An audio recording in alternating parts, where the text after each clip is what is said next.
show up, be yourself, and you will win at life. So if there are listeners who are in transition and feeling that sense of who am I, what do I do now, embrace that awkward time and grab some books, grab some headphones and put on a few podcasts and listen to other people's stories so you don't feel so alienated and alone.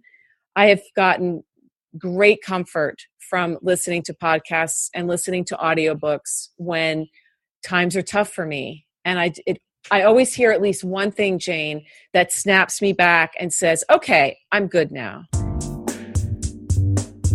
Welcome to Jane Jackson Careers, a podcast that takes your career to the next level. Here's your host, Jane Jackson, author of Amazon Careers bestseller, Navigating Career Crossroads.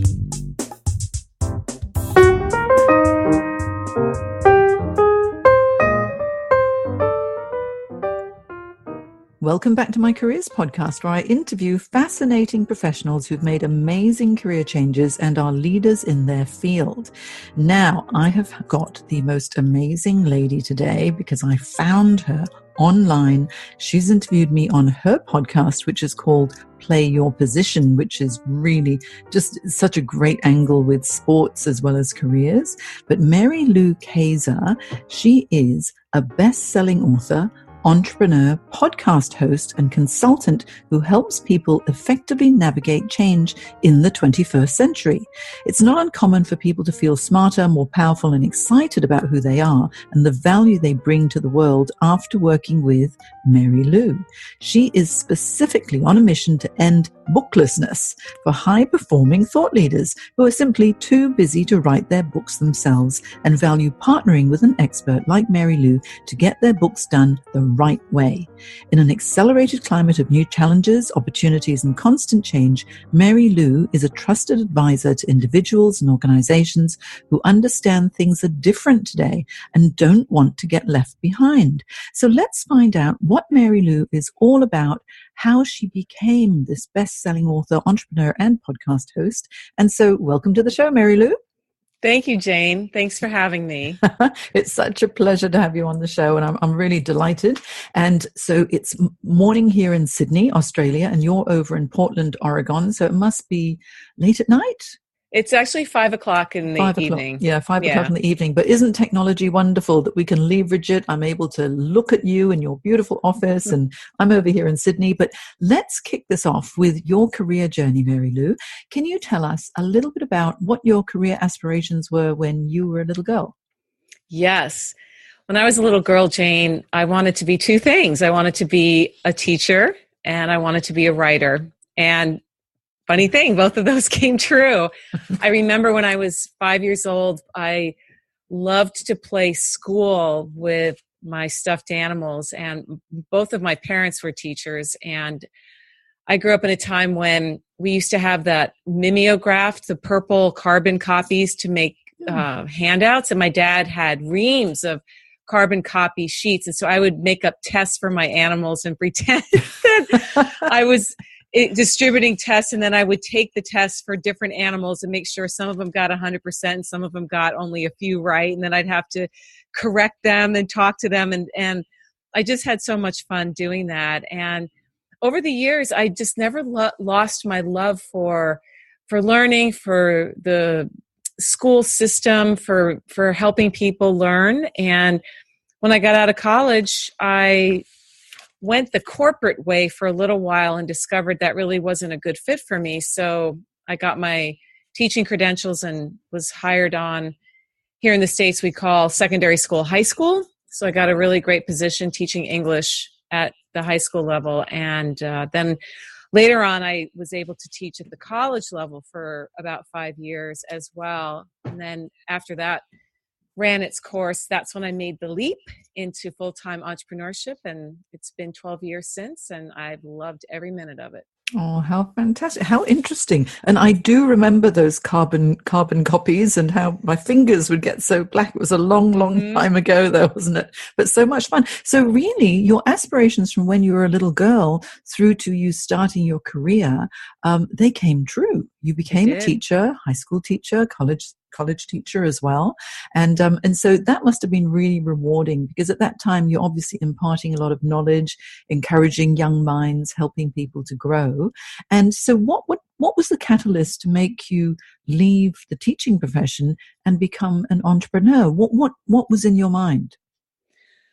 Well, there were a couple of things that were happening. First of all, I've always been entrepreneurial as well. I remember as a girl, my parents had a huge thicket of raspberry bushes, and we would pick quarts and quarts of raspberries, and I would take, again, here in the States, we have these green cardboard baskets that hold about a cup and a half to 2 cups of berries. And I would take those down to the main street in the village I grew up in, and I would sell them, and people would buy them because they were fresh raspberries, and who doesn't like fresh raspberries? So in the back of my mind, and I guess in my spirit, I've always done things differently. When I was teaching, I never taught the way my colleagues did. I was always innovating. I was always going off script, if you will. I would follow the curriculum loosely, but I would bring in my own touch. So I was always audience centered. And so the catalyst to me leaving teaching was the college I was working for was in 2005. And that was right before, we were only about 18 months away from the economic collapse, and the college was in trouble. And I could tell from what I was hearing in faculty meetings that they were going to start doing some things that I felt compromised the student body. And philosophically, I just didn't feel good about going into the classroom knowing what I knew and not being able to talk about it. And so it just was a good time for me to resign and go full tilt with a business I had at the time that was doing really well, quite frankly. It was when I was building on the side, and I just went into it full time. It was in the health and wellness industry. But then when the economy collapsed, that sent all of us into a tailspin. I lost 65% of my business overnight and had to reinvent myself. And that's when I discovered the internet, the way we knew it then. And it seems very different today, doesn't it? It's evolved so much in a short period of time. But I self-taught myself WordPress, building websites, how to use social media for the right reasons, how to connect with people like yourself, build relationships. And during those, the last 12 years, my business has gone through several iterations to where I am today, which is where I have belonged all along. It just took me a while to get here. It's so true. I mean, most of us have about 10 different roles in our careers, sometimes even more. But it sounds like you naturally have that entrepreneurial spirit within you, so that even when you were teaching, you had a side project. And that's something that I think is such an important idea to really build upon, because while you're working full time, if you have a side project that you're really passionate about, fantastic, because you can test the waters.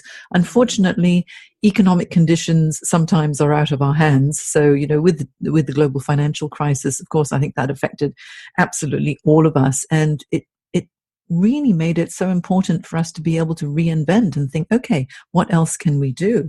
And so you found your niche now with designing websites, helping people with their social media, building those, networking and building the relationships. And when did you start writing books? Because there are 2 books that, one is a children's book, If Today Was a Shape, and the other one is a business book, which is Personal Branding Secrets for Beginners. Which book came first, and when did they happen? So what happened was I was learning to build websites. I was getting business because small businesses locally were needing help. Most people I've discovered do not understand or want to understand technology. They just want it to work for them. And I have one of my superpowers, if you will, is I'm a bridge between technology and the average person who just wants something to work for them, whether it's a marketing funnel or a piece of web copy or a full-on book.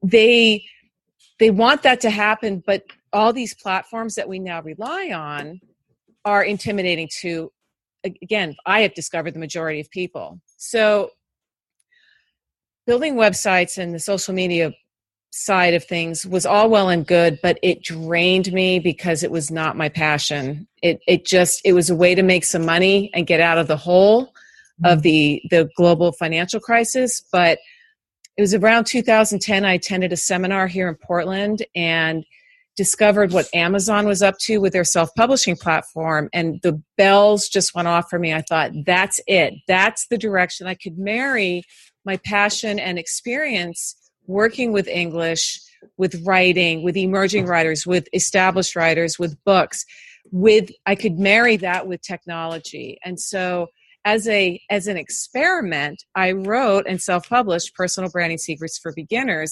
as a digital edition in 2011.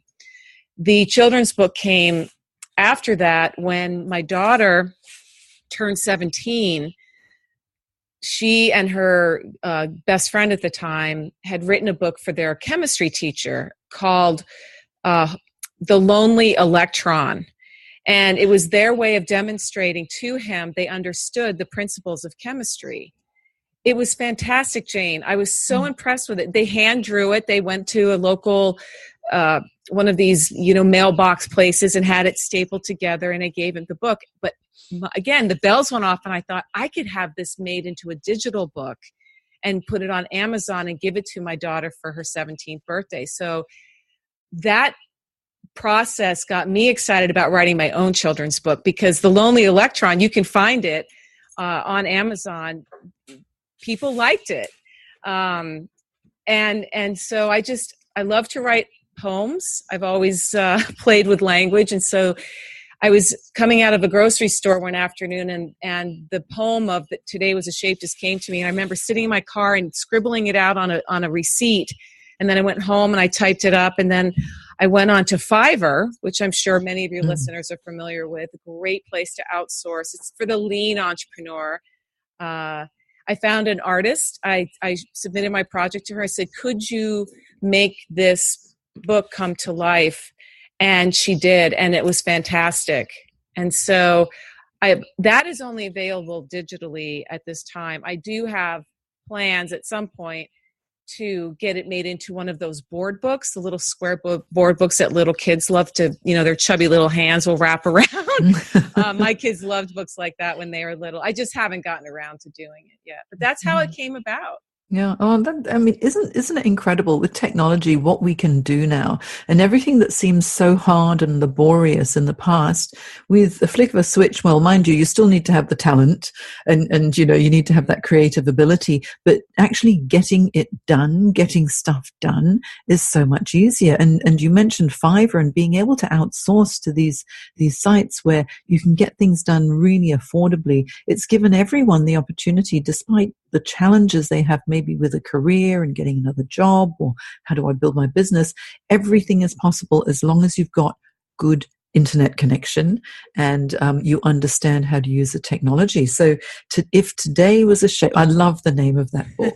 I just love it. If today was a shape, everybody don't forget that one. What about, so with the Personal Branding Secrets for Success, and so you say that's available as an ebook. Is this something that you may be turning into a paperback book too soon? Oh, Personal Branding Secrets for Beginners is a paperback. Ah, it is already wonderful. Oh, yes. Okay. Yeah. It is a paperback. Mm-hmm. Uh-huh. And so leading on from that, knowing that, you're an author, you're an entrepreneur, you're a podcast host now, what are the services that you provide to your clients as an entrepreneur? Because I know it's helping them with their books, but specifically, what is it that you do? Yes. So a typical process, if you will, is somebody wants to write a book, they're extraordinarily busy, or they just don't know what to do. Because as you know, Jane, you are a published author, and you've talked many times about this with several guests. Writing a book is hard.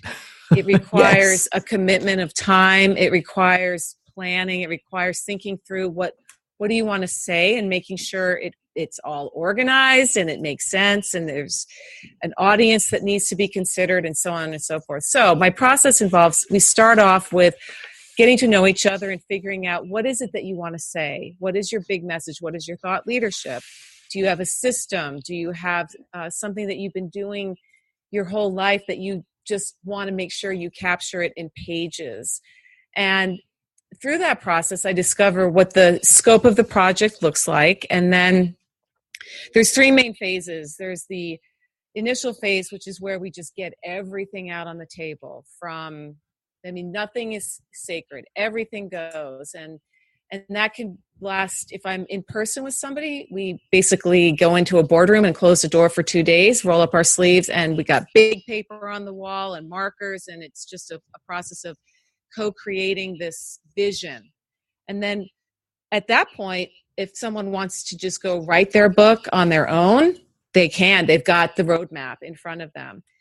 However, what I have found is about a month later or even sooner, I get the call, hey, do you happen to do ghostwriting or any kind of writing? And so that would be my main piece is I will take what they want to do and I will do the heavy lifting. I'll do the writing with a consultation, of course, with them. And then we get a manuscript in place. And then I have an editor that I work with. And she and I then collaborate on all those things you need to make sure are in place, from spelling to word choice to organization and such. And then the back end of it is getting it loaded up onto all the platforms for worldwide distribution. There's also cover work involved and getting a foreword written, or if you have people that you want to write those little blurbs, like Jane Jackson's book is phenomenal because you reach out to the thought leaders who can be on your book. All of that's part of it. And then we do a book launch party. And then from there, now you've got your books. How amazing is that? And do you work with people all over the world, or do you focus predominantly in the Portland, Oregon area? I work with, as long as you can speak English, because unfortunately, I am not a multilingual person. That's one thing I do wish I had done. But the good news is a lot of high performing professionals do speak English. So yes, I can work with anybody, anywhere because of the internet. Yeah. And with the big launch party, are they physical parties in, like a hotel or in a bookstore, or do you do them virtually? How do you organize the launches? It depends on the person. I've done both. Typically, but what I'm finding people like is a Facebook book launch party, where for the last book that I did with a client, we spent the entire day on Facebook, and we had promoted it for a couple of weeks ahead of time so people knew it was coming. And we just invited people to come on and talk about, we had little questions, and it was really, really fun. And by the end of the day, what our goal was to get at least 25 reviews on Amazon, and we exceeded that. So that was part of it. We had a couple of giveaways. We had just a lot of fun, talking about what we did and how she came up with the idea. And now with Facebook Live, you could actually do it like that. I mean, there's so many ways you can leverage technology and not add the expense of renting out a restaurant or a hotel room. However, another client that I worked with in Texas, she did a local book launch party. I had a conflict. I was unable to attend, but, she had it catered, she had wine, and it was a big hit and a lot of fun. You do book signing, and people can buy a copy and you can talk about it, and it's neat. Yeah, it's neat. Actually, I think probably a combination of both would be fabulous, because with all of these live video streaming now on Twitter, on Facebook, it's made it so easy to reach such a wide audience. But I have to admit that I'm just thinking back to my own book launch a few years ago when I published Navigating Career Crossroads, and because it's all about career transition and people feeling a little bit confused and afraid. I was so excited because I found in Sydney this one venue called The Rabbit Hole. And it was a bar cum restaurant, and you went down the stairs in order to get there. And part of my speech during the book launch, it was lovely. We had about, 70 people attend, and so it was fun. But in my speech, it was, when you're going through transition, it can seem a bit dark and scary, and you don't know which way to turn, like you're in a rabbit hole. So the metaphor was quite good. But certainly to reach more people, leveraging Facebook Live is amazing. So what you do, MaryLou, it really is end-to-end publishing, from the initial consultation with an author who's got a brilliant idea and their thought leadership, to actually getting it down on paper or audio or whatever it might be, to getting it published on Amazon and all of the other distribution channels, and the ongoing publicity too. Right. One of the things that I offer, and again on the back end, is if they want to continue to work with me, we can look at what that could look like in terms of ongoing publicity. And the other benefit of working with me is I put them on my podcast. So at the end, when we launch the book, then they come on, and my current client was a guest on my podcast previously, but I don't have a problem bringing him back on and saying, all right, now we've got something more to talk about because you've just launched your first book. And it's just, I never knew how much joy seeing somebody get a book published was going to bring me. I know what joy brought myself. When I got my first box of personal branding secrets books, I was jumping around, dancing. My son came up, Mom, what's going on? I'm like, look at my book, look at my book. And it's still, even in this high-tech world of ours, having your own book is still really special. Yeah. Oh, it is. And it does take so much work. And I've mentioned before, about the kill me now moment when you're writing the book and you're thinking, why am I doing this? I would rather be going to the beach, or I would rather be doing my laundry. It gets to that stage when really because you've got to write a certain number of words every day. Otherwise you never end up finishing the book, do you? So it really is such an achievement. And I think for you to help people, to make people's dreams come true. What a great business. I can't think of a better way or a better reason to become an entrepreneur. Now I want to move on to your podcast, MaryLou, because that's really interesting. And I love being interviewed on your podcast recently too. And I had such a good laugh, because I'll have to tell everybody, MaryLou's podcast called Play Your Position had me a little bit confused, because I know nothing about football, rugby, soccer, whatever it is, okay? And her podcast is all about empowering people and their careers as well, but from the metaphor of sport. So tell us about Play Your Position podcast and why. Why, MaryLou?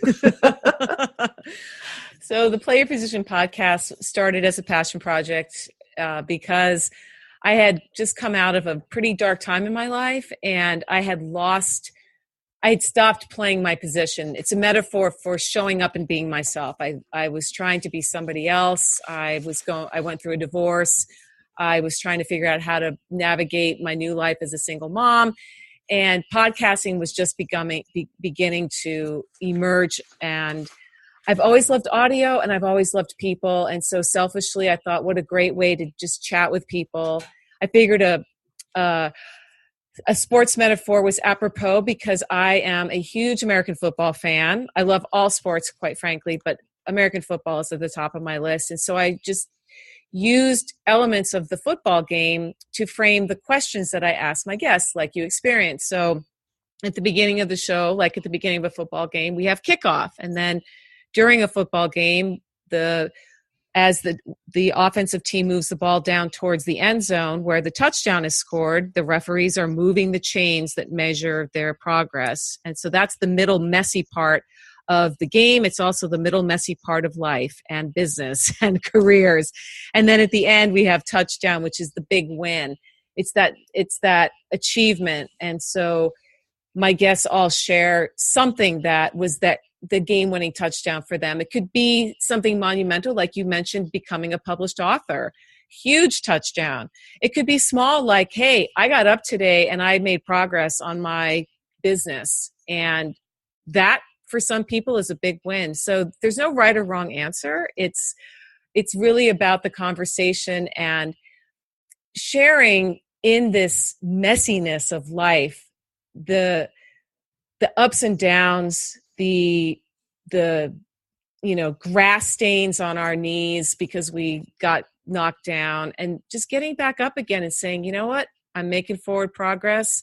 It's okay. I've got my big vision, and I've just had a ball. I can't, I mean, I met people like you. It has opened so many doors for me, and I think it's also made me a better person. I feel a lot more compassionate, and I've definitely been humbled by the talent and the experiences that my guests have shared with me. I think it's always through that vulnerability and going through a major transition that we're able to transform ourselves as well. I mean, it's interesting that you said you were going through a dark time in your life and you needed to really transform and take control of yourself and play the position as you're supposed to. Yeah. Right. Taking Right. a little bit of, I'm going to use a little sporting and, time out, a little bit of time out to think and then reinvent as well. So good on you, because the podcast that you've created is honestly, it's so good. The way that you interview people is really quite inspiring. And I just laughed halfway through our interview, didn't you? Because we had so much fun. I know. I was thinking, I don't know what she's talking about with the end zone and the half time and whatever it was. But anyway, I called time out and I got on top of it. So that's the important thing. You did. It was awesome. Now, because you've got so many strings to your bow, MaryLou, tell me what would you say are the challenges that you experience as an entrepreneur? I think it's like, I've heard it said by many of my guests that managing the things we need to manage today from a systems point of view can really drain me. For example, I was talking with one of my accountability partners this morning, and we were both lamenting how we have neglected our websites and some of our lead generation funnels, if you will, because the way you play the game today is you've got to keep things fresh and updated, but there's only so much that one person can do. So I have outsourced help for editing and producing my podcast now, which has been a huge relief. But my next big goal is to have a personal assistant, somebody who can take over managing my social media and making sure that I'm on brand, I'm on target, they're following some kind of calendar. I just don't have time for that. It's like, I think you brought this up, Michael Gerber's The E-Myth. We can't be working in our businesses. We need to be working on them. I need to be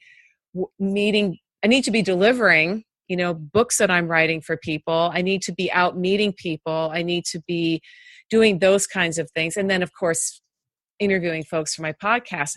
I just don't have time to do everything. And I think as an entrepreneur, we do wear many hats. I'm my marketing department. I'm my financial department. I'm my human resources department. I'm the CEO. I'm the janitor. I'm everything, and you do get to a point when business starts to pick up where I've looked around and thought, okay, what can I delegate? That's been a skill that I've had to develop. And it's a challenge because, again, like a lot of entrepreneurs, we pride ourselves on being really good at what we do, but you can't be good at everything. It's like, again, going back to my podcast, play your position. If you're the quarterback, play the quarterback. Yes, once in a while, you might have to run the ball like a running back. Sometimes you're going to have to push somebody down like a D-line. Sometimes you're going to have to coach another player on the team, but primarily play your position, and that's it. Delegate the rest. So I'm learning, Jane. Yeah, I'm learning. Wise advice. Because to be quite honest, most entrepreneurs, when they start out, they do everything themselves.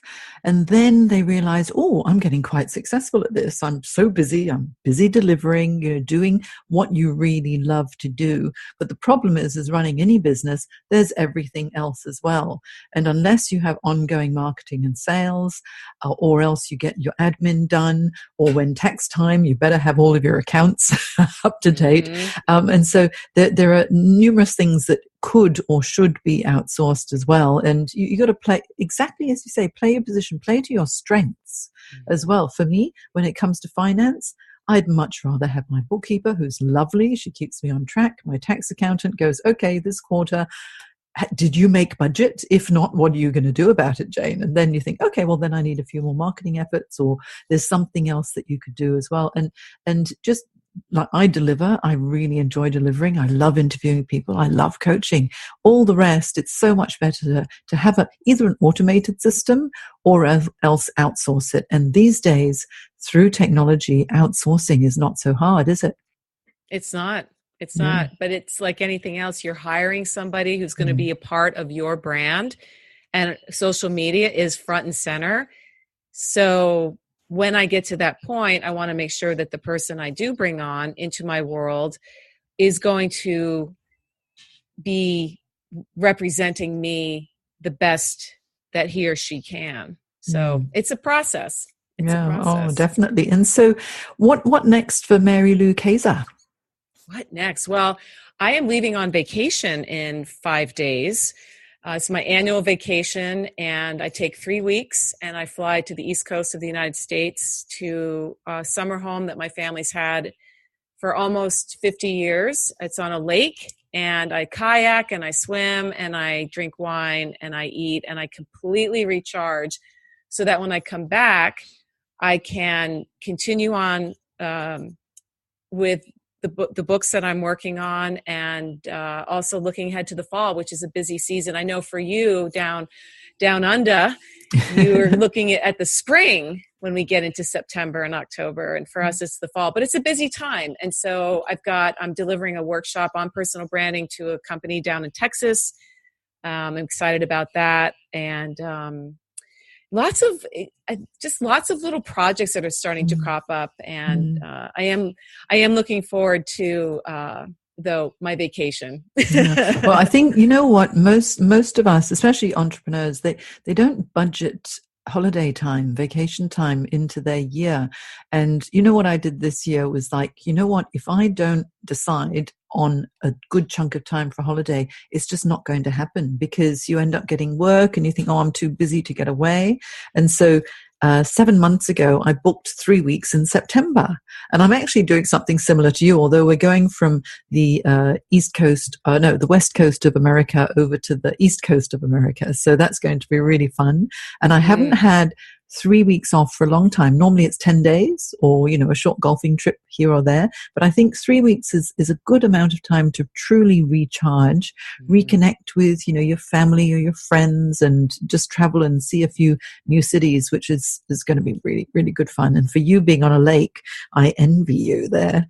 So now, just before we wind up, because I'd love to talk to you for ages and ages, what would you say, MaryLou, are your top 3 tips for success?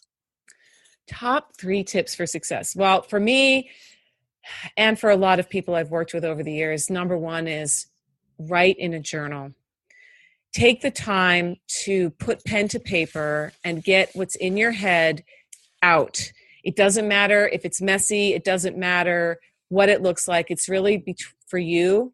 That's it. Nobody's going to read it. You can burn it when it's over. I mean, it's just that the process of writing cannot be overstated and how valuable it is. So that would be tip number 1. Tip number 2 is my tagline: show up, be yourself, and you will win at life. So if there are listeners who are in transition and feeling that sense of who am I? What do I do now? Embrace that awkward time and grab some books, grab some headphones and put on a few podcasts and listen to other people's stories so you don't feel so alienated and alone. I have gotten great comfort from listening to podcasts and listening to audiobooks when times are tough for me. And I always hear at least one thing, Jane, that snaps me back and says, okay, I'm good now.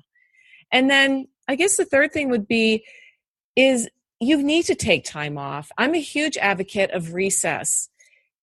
Go away and unplug. Stop your normal routine. If you can, do 2 to 3 weeks. I don't understand why people just think working all the time is good. It's not. You'll actually get more done after taking a vacation than if you stayed home and kept working. So I would encourage listeners to take a break, and it doesn't have to be expensive. You don't have to leave your country or even your state. It could just be get away from your home and see something else for a little while. So those would be my 3. Write in a journal, listen to books and podcasts to connect, and take a break. I think those definitely are wise words, because it really is to do with self-care. And that seems to be, really top on your priority list, because work is, yes, okay, of course we need to do that. But if we don't practice self-care, I know quite a number of entrepreneurs who have just burnt themselves out, because when it is your own business, you tend to continue working. And scheduling that time to go away and recharge and just look at things from a new perspective is so important. So I hope you have a wonderful time, MaryLou. It sounds like it's very well deserved. And now, tell people, where can they find you if they want to find out more about what you can do for them? Yes. So you can visit my main website, which is my MaryLouKayser.com, MaryLouKayser.com. And my blog is on there, and there's a link to my podcast. However, if you want to just jump on over to my podcast, you can go to pyppodcast.com, and you'll see Jane's episode there, and you can listen to any episode you want right from your computer and learn more about me. And of course, if you are interested in my books, they are available on Amazon, and would love to know if anything struck your fancy today. Shoot me an email. You can reach me right through my website. There's an email me tab on the nav bar, and I love hearing from people. Even if just what I shared today inspired you or got you thinking about an idea, would love to hear from you. And without a doubt. And so what I'll do is I'll have all of your links, MaryLou, on my website on janejacksoncoach.com. So we can find MaryLou at MaryLouKayser.com. You can follow MaryLou on MaryLouKayser.com MaryLou Kayser on Twitter as well. And I'll put that link there up on my show notes too. So thank you so much for your time, MaryLou. It's been such a pleasure talking to you, and you've been such an inspiration too. Well, right back at you, Jane. Thank you for having me. You're welcome. Take care. Bye. You too. Bye. If you'd like to find out how coaching can help you, visit janejacksoncoach.com, where not only will you be able to listen to other fascinating interviews from professionals who've made amazing career changes, you'll also be able to download some free ebooks and guides on how to manage your career effectively. You've been listening to Jane Jackson Careers. Sign up to receive regular career advice at janejacksoncoach.com.